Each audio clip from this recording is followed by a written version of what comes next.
O programa está oficialmente aberto. Hoje, dia 1 de agosto de 2026. Você está no canal Cuesta Verde Jornalismo de Verdade. Você gostaria de ter um bar? Sim, de ser o dono de um boteco? Ou para você que já é do ramo, apenas mudar de endereço? Talvez adquirir mais um estabelecimento gastronômico para o seu império? Bem, o Naldos Bar está à venda. Sim, o meu amigo Naldo quer se aposentar e, por isso, está vendendo o seu bar. Bar que fica em um ponto privilegiado na divisa entre Santos e São Vicente, junto aos tambores.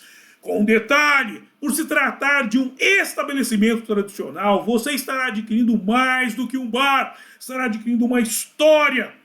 Logo, entre em contato com o Cuesta, que eu faço o meio de campo entre você e o Naldo, ou vá diretamente lá, sendo que o contato do Cuesta e o endereço do Naldos Bar estão na descrição. Sim, vamos lá porque é sábado.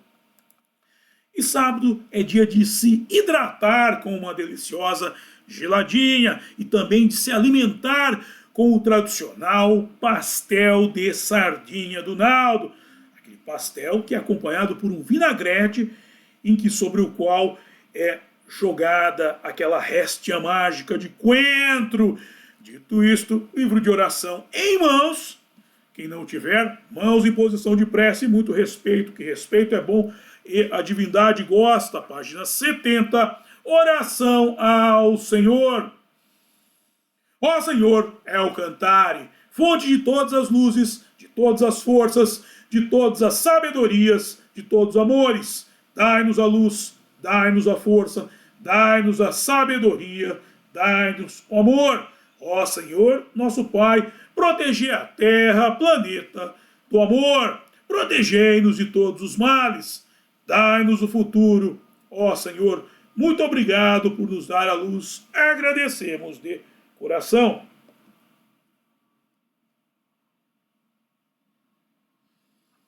E eu peço a Nosso Senhor El Cantare que, por favor, não permita que injustiça alguma ocorra durante esse programa. Muito obrigado. Ok, gente. Regressamos ao estudo deste livro aqui. A história original Dragonheart, Aventuras Além deste Mundo, que traz uma mensagem espiritual do escritor japonês Yonosuke Akutagawa, uma mensagem que nos chegou por meio do mestre Ryu Hokawa. E no programa de hoje vamos ter a Cinemateca do Mamá. Sim, hoje, o texto de hoje fará assim uma conexão com 3 filmes. Vocês vão entender melhor esses 3 filmes. Quem os assistiu vão rapidamente associar o texto a cada um dos filmes. Quem não assistiu os filmes, os assistam. E aí você vai assistir até com mais bagagem, mais capacidade de analisá-los. Os filmes são Poltergeist, o fenômeno, Ghost, o outro lado da vida, eu já manjado, Sexto Sentido. Sexto Sentido, Ghost e Poltergeist. O roteiro desses 3 filmes, o roteiro de cada um desses 3 filmes foi estruturado com base nos textos místicos. Sim, os textos místicos foram utilizados durante a criação desses roteiros. Os 2, eu vou citar, Sexto Sentido e Ghost, plenamente, e Poltergeist, digamos assim, pela metade. Porque o filme, na verdade, embora se chame Poltergeist, ele não trata de um poltergeist. Aí é uma falha do roteiro, uma falha gritante para quem entende misticismo, mas há elementos lá que vão ao encontro do texto de hoje. Ok? Houve um estudo? Houve, só que o cara acho que não leu, quem escreveu o roteiro não leu os livros inteiros, acho que leu leu a nota de, sei lá, uma nota de rodapé, contracapa, orelha, uma sinopse e ficou por aí. Não quis adentrar ao texto. Se caso adentrassem, jamais esses filmes se chamariam, jamais esse filme se chamaria Poltergeist, ok? Ou teria outro nome. Mas vamos ao texto de hoje e conversaremos mais na sequência.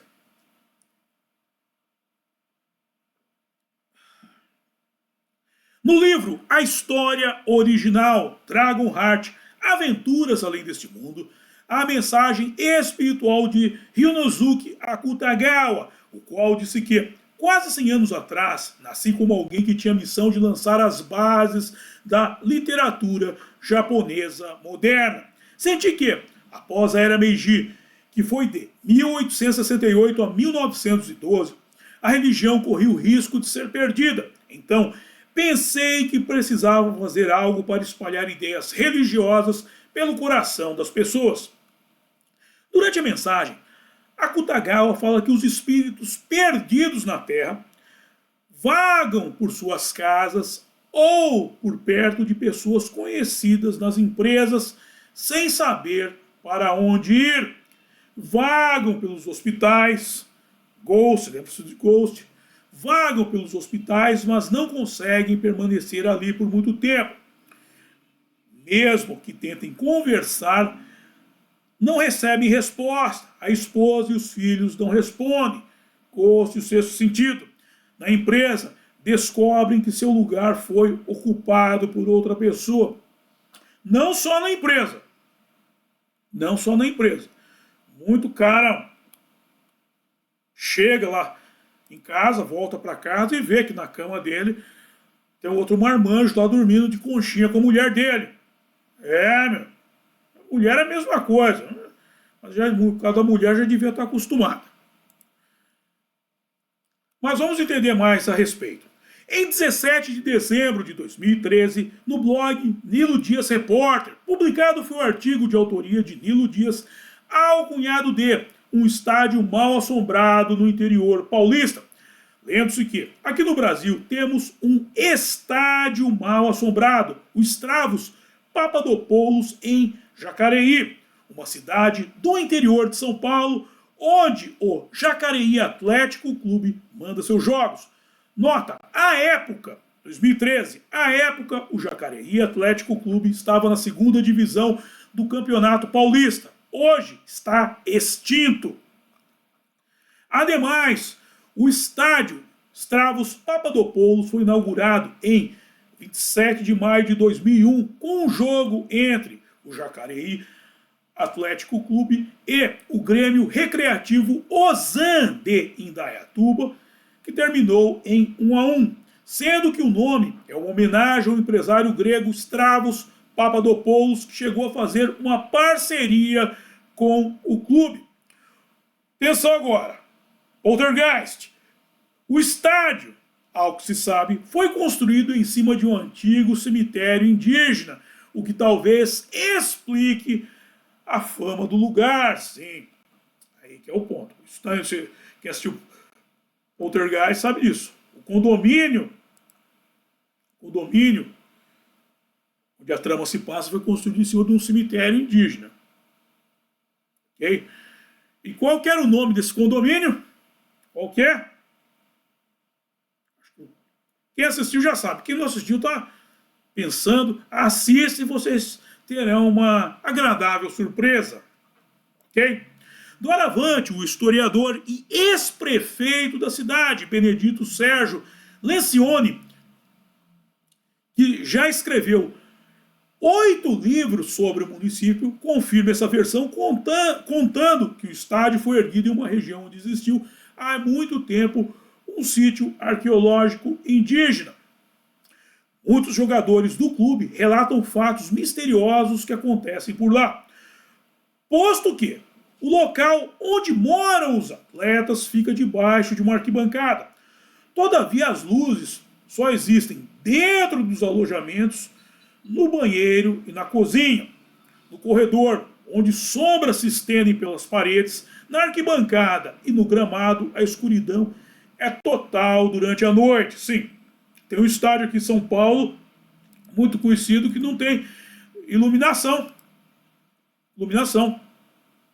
Estádio da Rua Javari, estádio do Juventus, lá não pode ter jogo à noite, porque eles não tem refletor. Acontece isso. Os caras economizam tudo quanto é besteira e não investem no que tem que ser investido, que é o jogo noturno. E aí você fala, por que esses times não vão para frente? Porque de dia o pessoal trabalha. Normalmente esses campeonatos de segunda, terceira divisão tem jogos durante a semana. E o que acontece? Eles fazem o jogo de dia. Ou seja, não tem público para assistir porque o pessoal está trabalhando. Deveria ter jogo à noite, mas não tem refletor. Aí o que acontece? O cara chega em casa, ele vai assistir novela na TV, vai ficar burro. Agora tem um pessoal mais inteligente que está assistindo Questa, está melhorando, está desenvolvendo os neurônios, está legal. Mas você vê a merda que dá.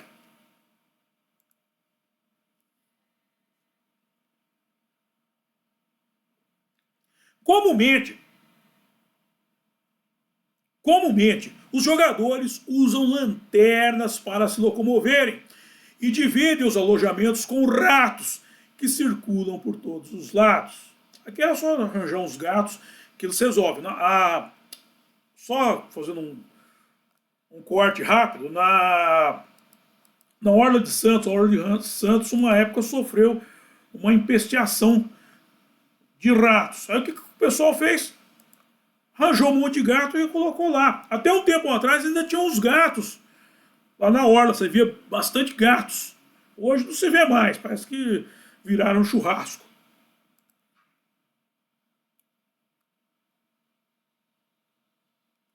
Vamos lá.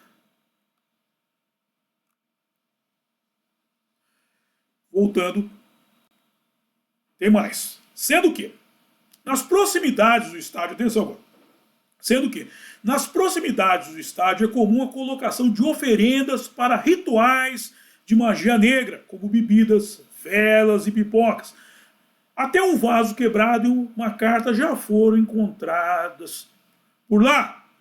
Nota, em relação a relação entre decadência e assombração não é uma mera coincidência. Assim, onde há decadência social, assombração é o que mais tem. É curioso isso. Parece que há uma poluição visual, uma poluição social e também uma poluição espiritual. Para um melhor entendimento, assista ao programa Quem é Ryu Hokawa? Tokushima Nunca Mais, cujo link está na descrição. De volta ao texto do Sr. Dias.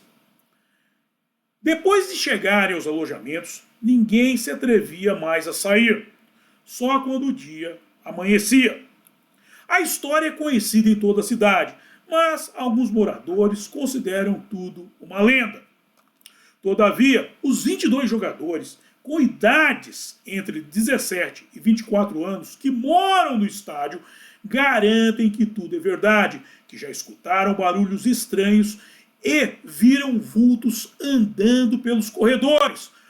Ora que os relatos vão desde sons misteriosos até a aparição de espíritos nos quartos dos atletas. Emerson, um ex-zagueiro, conta que uma noite, em meio à escuridão, dormia no alojamento dos fundos, junto do colega Douglas, quando viu um espírito. E mais, eram 3 horas da madrugada, quando acordou e se deparou com um vulto branco ao lado do colchão do amigo. Nota, quanto ao fantasma no quarto e a hora do diabo, assista aos programas A Casa Assombrada da Rua Bride, Um Conto do Dia de São Patrício e Jicobuken, Propriedade Estigmatizada, 3 da madrugada, cujos links estão na descrição. Aí você vai compreender um pouco melhor isso daí. De volta ao texto do Sr. Dias, bastante assustado, forçou a visão e o vulto se tornou nítido. E era uma mulher que estava lá. Então ele se levantou e saiu rapidamente do quarto. Acho que ele esqueceu até a lanterna. Dias depois, Douglas disse que teve pesadelos e sentiu o corpo pesado. Isso é sintoma de possessão demoníaca, ok? Quando fala demoníaca, não é demônio exatamente, mas uma possessão espiritual também, mas a gente usa o termo demoníaco para dar dar um charme, jogar um glamour assustador sobre a coisa. Okay? Dias depois, Douglas disse que teve pesadelos e sentiu o corpo pesado. Em seguida, perguntou se Everton havia levado alguma mulher para o alojamento. Olha como ele teve a percepção de que existia uma mulher lá. E existia mesmo. Um dia, Douglas lhe mostrou um retrato dizendo ser sua ex-noiva. E o companheiro confirmou que fora ela que apareceu no quarto. Aqui, vamos com calma agora nesse momento, que o pessoal está meio assim. A ex-noiva do Douglas morreu? Era o espírito dela? Era o espírito dela, mas não há informação se ela estava viva ou morta.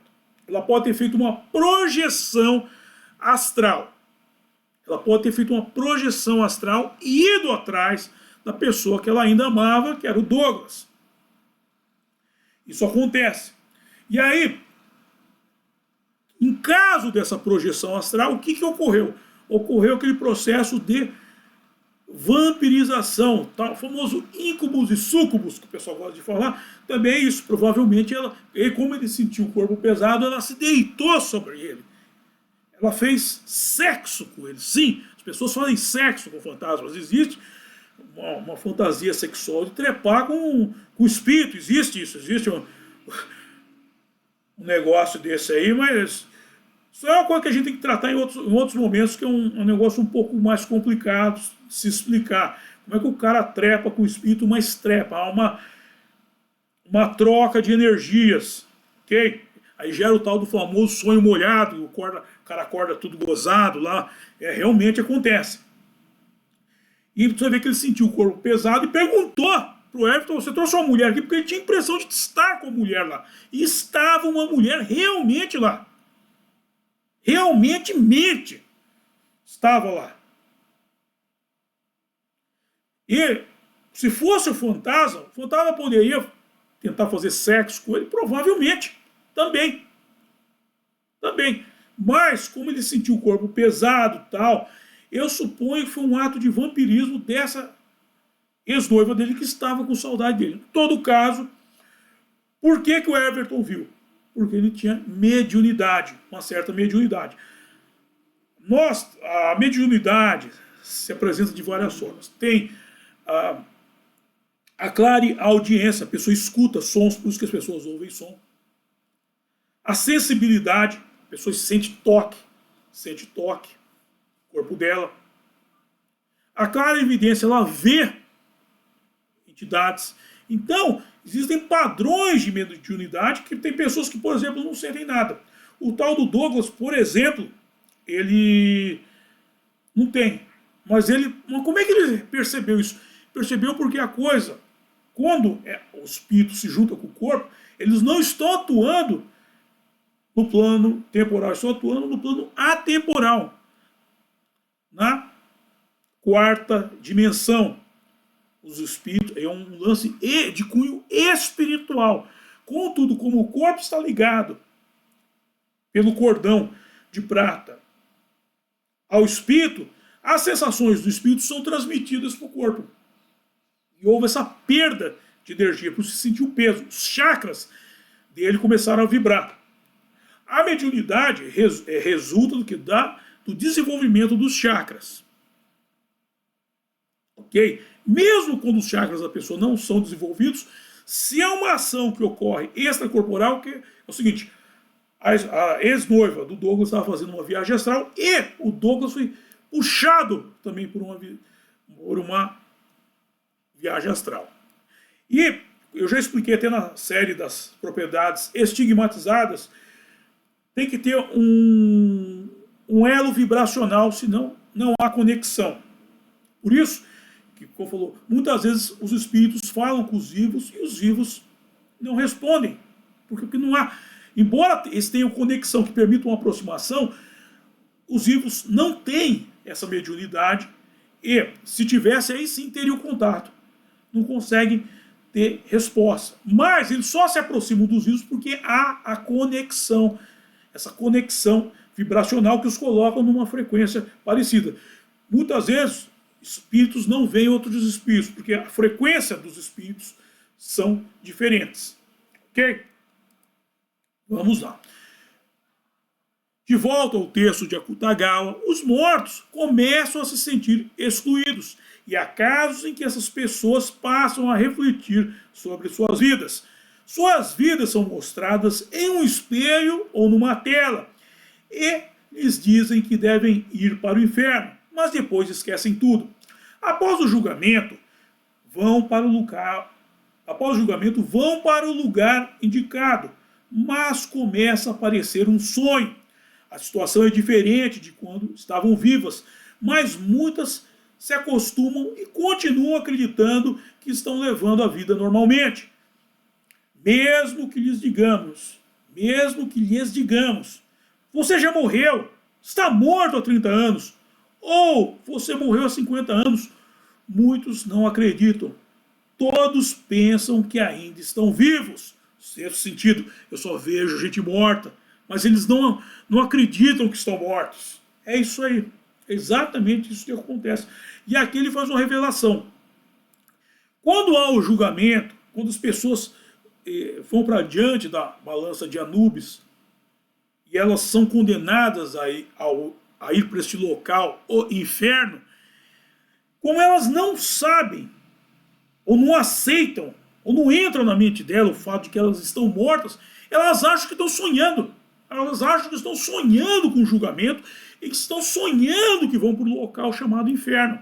E lá, como é o plano atemporal, não existe o tempo lá, elas não conseguem entender que muitas estão lá, comparando, é claro, conosco aqui no plano temporal, há milhões de anos. Uma entidade está lá há milhões de anos e ela, para ela, ó, é só um sonho. Ela não tem essa percepção. E isso ocorre por quê? Principalmente por causa da falta de uma vida religiosa, de uma orientação religiosa para que ela entenda isso. Muitas vezes, ela vai para o inferno, ela precisa entender que ela está no inferno, é que ela precisa se emendar. Ela precisa sair do inferno. Ela tem uma missão para cumprir. Ela tem que voltar para esse plano para concluir a missão dela, para não ficar apurrinhando os outros, para não atrapalhar a jornada das outras pessoas. As outras pessoas têm a sua lenda pessoal para cumprir. Então é isso. Então, sexto sentido, todos pensam que ainda estão vivos e que a morte é só um sonho. Por isso que é muito importante a pessoa ter uma vida religiosa, uma vida espiritual. Religião é importante. A espiritualidade é uma coisa importante. As pessoas acham que o negócio distante não está tudo interligado, tudo conectado. Emanuel Swedenborg já falou que são como as camadas de uma cebola. Uma envolve a outra, mas são todas parte de um mesmo corpo. Nada é separado, é tudo junto. Está tudo colado, só que em frequências diferentes. Ok? E por aqui cerramos o texto de hoje. Vamos para a hora de passar o chapéu, que é a hora que eu mais gosto. E a hora que vocês mais gostam também, que é a hora em que eu ganho uma graninha. E vamos para a descrição do programa. Nele eu estou disponibilizando os métodos de arrecadação de fundo por via direta e via indireta.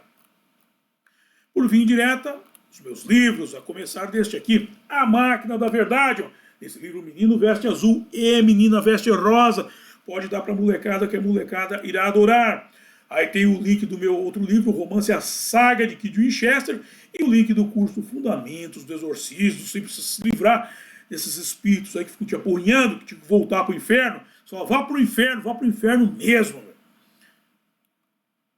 Aí vamos para a arrecadação de fundos por via direta. Ao apoia-se do meu blog O Mochileiro Místico, o Pix para você já fazer a sua contribuição e o PayPal para os acólitos do estrangeiro. Aí tem o link de Com Letras de Mateus, o meu álbum de rock em parceria com o meu amigo Renato Pop, e o link dos programas. Quem é Ryu Hokawa? Quem é Ryu Hokawa? Tokushima Nunca Mais, A Casa Assombrada da Rua Bride, Um Conto do Dia de São Patrício e Jikobuken, Propriedade Estigmatizada, 3 da madrugada. Aí tem o contato do Cuesta, para você mandar suas dúvidas, sugestões de pauta e coisa e tal, pedir o contrato do Naldo. E os links do grupo do Cuesta no Getter e no WhatsApp, o nosso canal mais estreito de comunicação. Sim, semana passada, a turma recebeu a cobertura da convenção do PL em primeira mão. Eu estava lá dentro, lá no Pacaembu, e todo mundo recebeu em primeira mão. Por isso que é importante vocês entrarem no WhatsApp. E Naldos Bar, o ponto de encontro dos acólitos. Sim, o ponto de encontro dos acólitos, para você ir lá tomar sua geladinha, ou como o bom negão faz, beber. Negão não toma, só bebe. Bebe sua geladinha e come aquele tradicional pastel de sardinha do Naldo. E, atenção, Denilson, todos os queros, próximo evento, o grande conflito, o culto a Adonis, do sábado, dia 8 de agosto de 2026, às 6 horas da tarde, às 18 horas, no sábado, dia 8 de agosto de 2026, às 18 horas, o grande conflito, o culto a Adonis. Dito isso, quero agradecer a todos vocês que me acompanharam e até a próxima. Bye!